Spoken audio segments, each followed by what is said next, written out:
நவராத்திரி கோளுக்கு போகலாமா? ஆமாங்க, நவராத்திரி கொலு பார்க்க போகிறோம். இதுதான் ஃபர்ஸ்ட் டைம் என் லைஃப்பில் நான் ஒருத்தவங்களோட வீட்டில் போயிட்டு நவராத்திரி கொலு பார்க்குறது. கொலு நான் இது வரைக்கும் எப்போவும் பார்த்ததே இல்லை. ரீசன் என்னென்னா, என் வீட்டில் இருக்கும்போது நான் எங்கேயுமே போனது கிடையாது.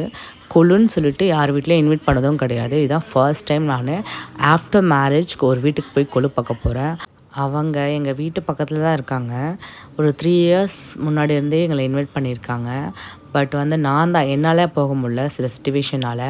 பட் அவங்க வீட்டில் இந்த கொலுலாம் பார்க்குறப்போ சீரியஸாக எப்படி இவங்க இப்படி மெயின்டைன் பண்ணுறாங்க, இவ்வளோ கொலுவில் வைக்கிற பொம்மைங்களை எப்படி அவங்க சேஃபாக எடுத்து வச்சுருக்காங்கலாம் பயங்கரமாக ஆச்சரியமாயிருச்சு எனக்கு. சில விஷயங்கள்லாம் நம்மளால் செய்ய முடியாதுன்னு நினைப்போம். ஆனால் அதெல்லாம் ஒரு சிலர் ரொம்ப ஈஸியாக செய்வாங்க. அந்த மாதிரி தான் அவங்க இருந்தாங்க. எனக்கு ரொம்ப பிடிச்சிருந்தது அந்த பொம்மையெல்லாம் பார்க்க.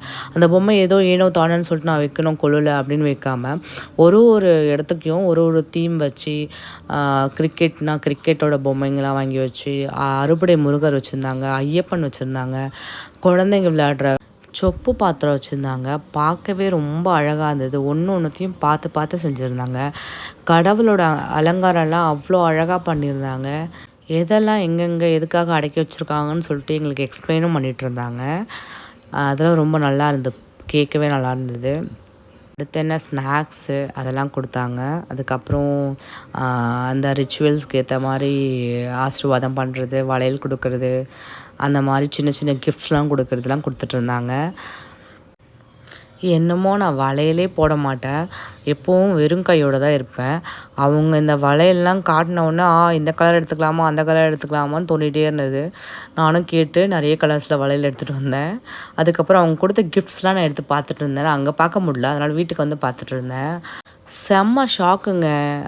அவங்க பார்த்தா முருகரோட வேல் கொடுத்துருக்காங்க.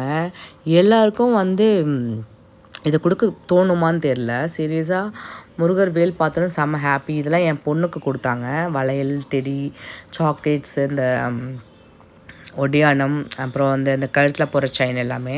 இந்த கிஃப்ட்டு என்னென்னா, இந்த கிஃப்ட் நான் சுமங்கலி அவங்க கூப்பிட்ட சுமங்கலி பூஜைக்கு போகல, அதனால் எனக்காக எடுத்து வச்சிருந்து இனி உனக்காக தான் எடுத்து வச்சேன் அப்படின்னு சொல்லி கொடுத்து அனுப்பிச்சி விட்டாங்க.